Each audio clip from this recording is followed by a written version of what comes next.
Кај месото, што се случува кај месото?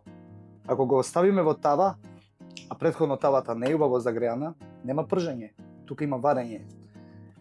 Но има и една друга причина. Ако самото месо внатре има влага, е влажно, пак нема пржење. Тука има варење. Ајде да ги пробаме и двата начина.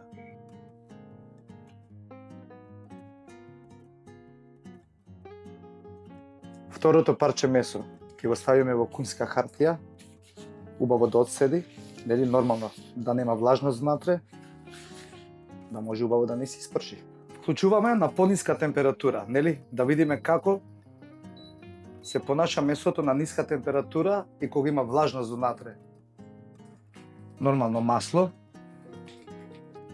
и на недобро загреана тава ставаме месо кој што е полно со вода внатре. Ајде да видиме дали ќе се испржи или ќе ни се свари. Не знам дали можете да ја забележите водата. Месото испушта вода.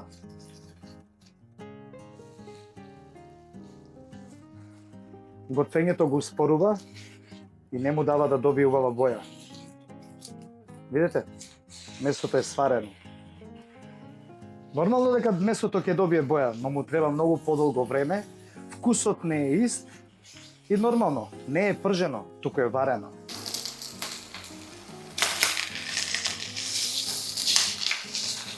И по подолго време пржење, тешко добива боја. По некое време почнува да штрка водата, нели? Со односот масло и вода, почна да ни прска на секаде.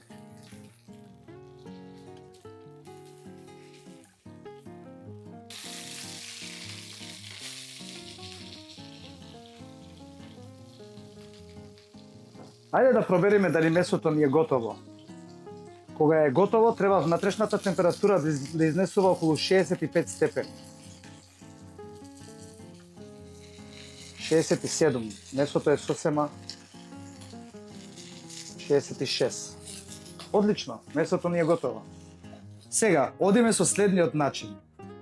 Тука сега ќе го ставиме месото кој што претходно ни стоеше во кунската хартија, на претходно добро загреана тава. Слушнете го само звукот.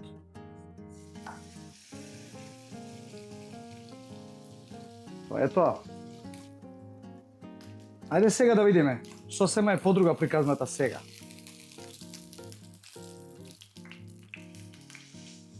Месото не ни делува сварено, туку почнува да добива боја, убаво рамномерно да се пржи на секаде и, кажав, игра голема улога за вкусот.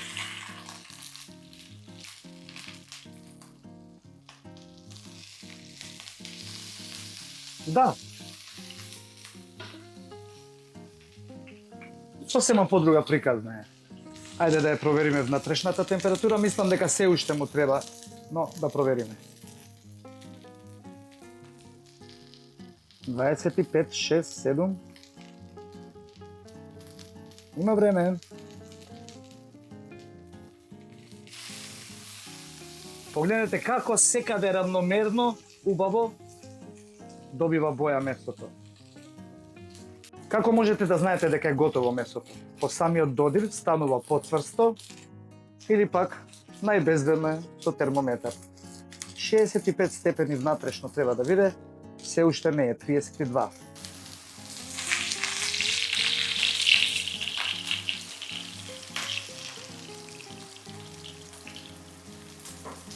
Сега најубаво може да ја видиме разликата.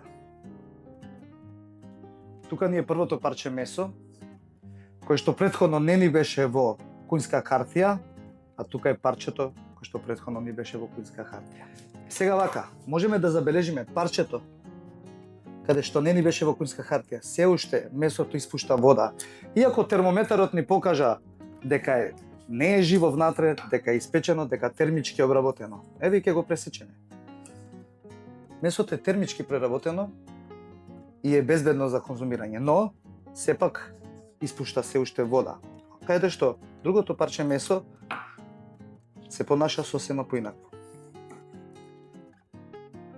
Исто така е термички обработено, но бојата не е иста, се разбира, и вкусот не е ист. А кога станува збор за помфритот, истото правило важи.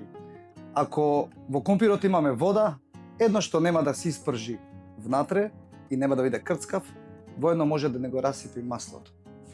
Ако компирот е влажен, нема убаво да се испржи и нема да биде крцкав. Ако убаво го исушиме претходно со кујнска хартија, ќе биде убав, крцкав и доволно испржен. Ајде да го направиме.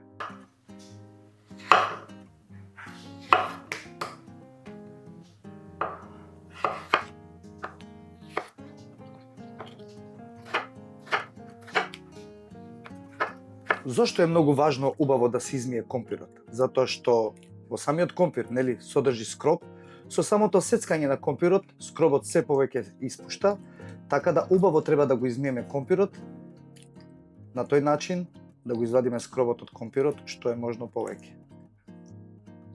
И многу важна работа, нели? Убаво да се исуши компирот.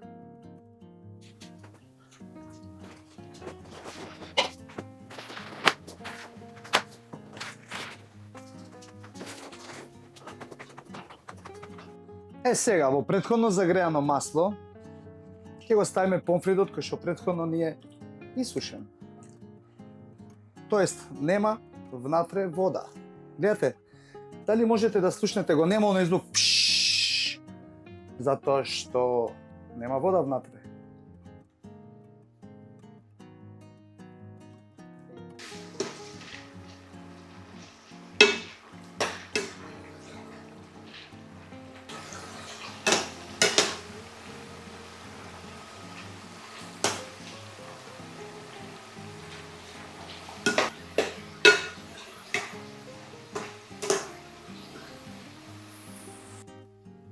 И еве го помфритот.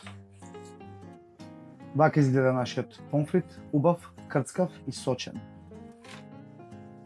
Не секогаш, но понекогаш и малите нешта го чинат животот полесен. На здравје!